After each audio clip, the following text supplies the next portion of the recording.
DemocracyNow.org, The War and Peace Report. I'm Amy Goodman with Juan Gonzalez. Well, this week, President Obama ordered a White House-led review of federal programs that fund and distribute military equipment to state and local police. He cited concern at how such equipment was used during the protests in Ferguson, Missouri, after the police shooting of Michael Brown. One of the Bearcat armored trucks used during those protests was paid for with $360,000 in Homeland Security grants. There is a big difference between our military and our local law enforcement, and we don't want those lines blurred. That would be contrary to our traditions. And I think that there will be some bipartisan interest in re-examining some of those programs. According to Pentagon data published by the New York Times, police departments have received tens of thousands of machine guns during the Obama administration, along with nearly 200,000 ammunition magazines, thousands of pieces of camouflage and night vision equipment, and hundreds of silencers, armored cars, aircraft. Much of the equipment is used by police SWAT teams for what amount to paramilitary raids on people's homes. A new report by the American Civil Liberties Union examined more than 800 of these raids and found only 7% were genuine emergencies.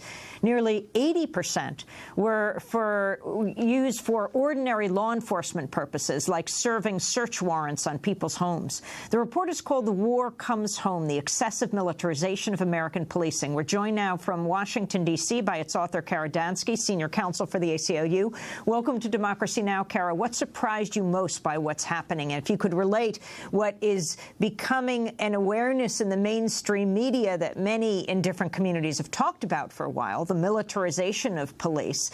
Ferguson has really brought it, exploded onto the national media scene.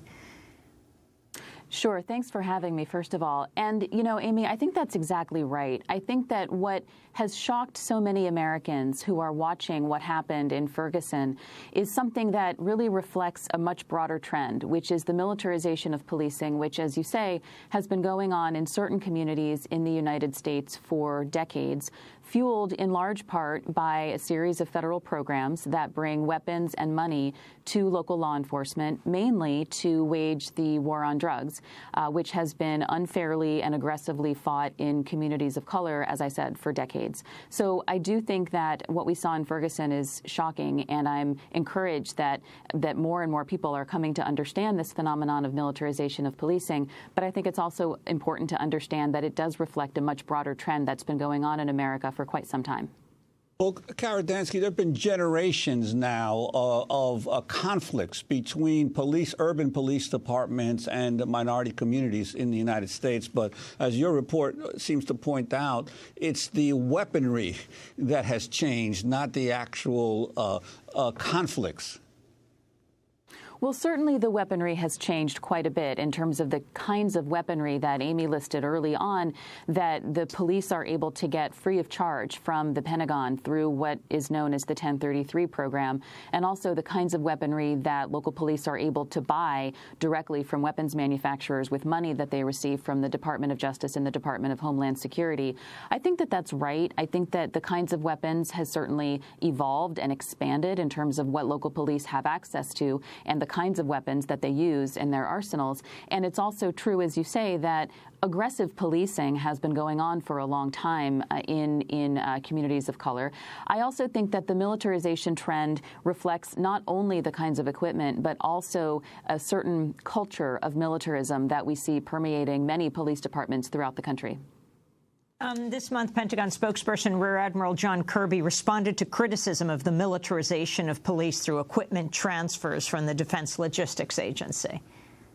I will tell you, though, that we have rigorous compliance and accountability standards, and biannually the Defense Logistics Agency spot checks many of these local law enforcement agencies in the states to make sure that they're keeping proper accountability, keeping an inventory of the equipment.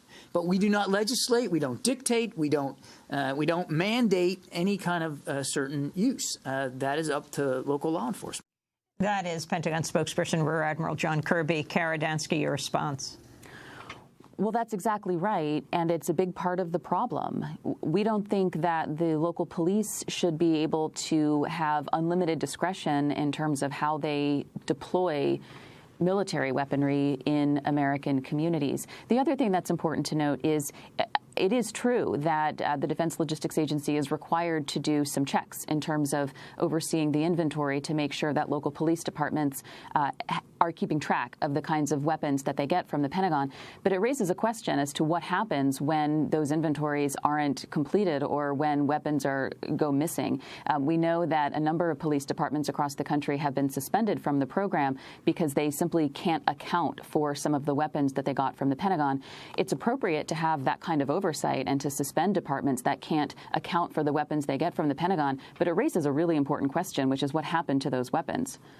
I wanted to ask you about some of the examples that your report cites. For example, if you could talk about the toddler who was severely injured in May in Georgia. Sure. One, this is a really horrifying case of something that happens routinely across the country, usually not resulting in that kind of injury. But basically what happened was a family was visiting, extended family, in a small town outside of Atlanta, Georgia. They were asleep. It was about 3 in the morning, and the police decided to serve a search warrant on the home where they were staying, and they served that warrant at 3 o'clock in the morning. And it's important to note they were looking for a man that they suspected of having about $50 worth of drugs. They served the search warrant at about 3 in the morning, and they used what's called a flashbang grenade. This is a grenade that detonates a loud noise. There's an explosion, and it causes temporary blindness and deafness, as well as tremendous confusion by the people who experience it. And this flashbang grenade landed directly in the crib of sleeping Bubu Fonsavan, critically injuring him. It was absolutely horrific. His sisters were in the room and watched this happen and experienced the detonation of the flashbang grenade. And then the officers came in and they held the family at gunpoint. When Bubu's mother tried to go to him, they yelled at her to shut up and get on the ground. They held the family at gunpoint. They ordered Bubu's father to the ground. They held him there. And then it was hours before these parents were able to see their child. So again, tragedies like that don't happen every day, but the kinds of tactics and weapons that are being deployed by the police in the kinds of raids that we saw happen in Georgia are happening every day in America. Kara Dansky, we want to thank you very much for being with us. Senior counsel for the American Civil Liberties Union, author of the new report, The War Comes Home, The Excessive Militarization of American Policing. We'll link to it at democracynow.org.